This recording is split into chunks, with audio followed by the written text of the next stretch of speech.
Voici l'objet du drame. En septembre 2024, une étude scientifique devenue virale annonçait que ces ustensiles de cuisine-là, noirs, étaient toxiques parce qu'ils contenaient des retardateurs de flamme qui s'immiscent dans notre nourriture. Évidemment, c'est le genre d'annonce à prendre très au sérieux. Du moins, jusqu'au rebondissement qui a eu lieu 2 mois et demi plus tard. Sachez que l'étude avait été faite sur 203 objets tels que celui-ci, donc en plastique noir. C'est très bien pour une étude préliminaire, mais c'est pas vraiment assez pour conclure sur un problème systémique. D'autant que sur ces 203 produits, il y en avait seulement 20, donc 10%, qui contenaient une quantité de retardateur de flamme, le BDE 209, qui était jugée inquiétante. Et leur estimation, c'était de dire que si vous utilisez une cuillère comme celle-là tous les jours pour cuisiner et servir de la nourriture chaude est important, elle transfère environ 34 700 nanogrammes de BDE 909, le retardateur de flamme. Est-ce que c'est beaucoup? 34 700 nanogrammes. Pour le savoir, ils ont comparé avec la limite de l'agence de protection américaine qui fixe un seuil sécuritaire à 7000 nanogrammes par kilogramme. Donc si vous pesez 60 kg, ça veut dire que la limite serait à 42 000 nanogrammes. Et ça, 42 000 nanogrammes, c'est quand même vraiment proche de ce qu'ils ont mesuré, à savoir 34 700 nanogrammes. Pas étonnant que l'étude ait inquiété parce qu'on frôle vraiment la limite. Sauf que,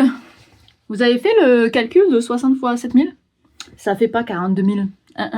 Ça fait 420 000. Tout d'un coup, la valeur qui faisait peur là, comparé à 420 000, ça semble beaucoup moins inquiétant. Hein. Et cette erreur mathématique de multiplication-là, ce sont les chercheurs qui l'ont faite. Tout l'article et sa viralité reposent sur cette erreur de calcul. Alors ils ont publié une correction 2 mois et demi plus tard, en disant « Oups !» Mais ça change rien à nos conclusions.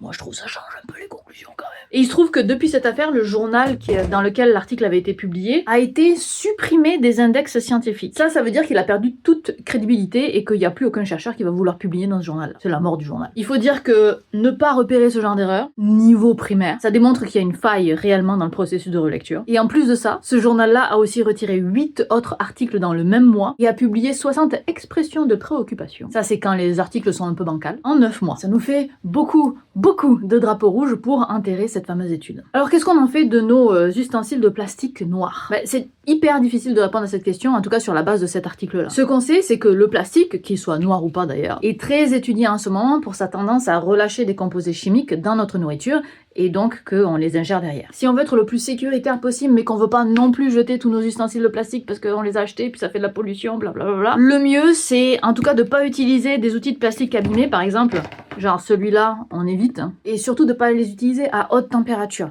parce que c'est là qu'il y a le plus de relâchement de composés chimiques. Donc si vous chauffez des plats dans le micro-ondes, chauffez sur une assiette, dans un plat en verre, mais pas dans du plastique.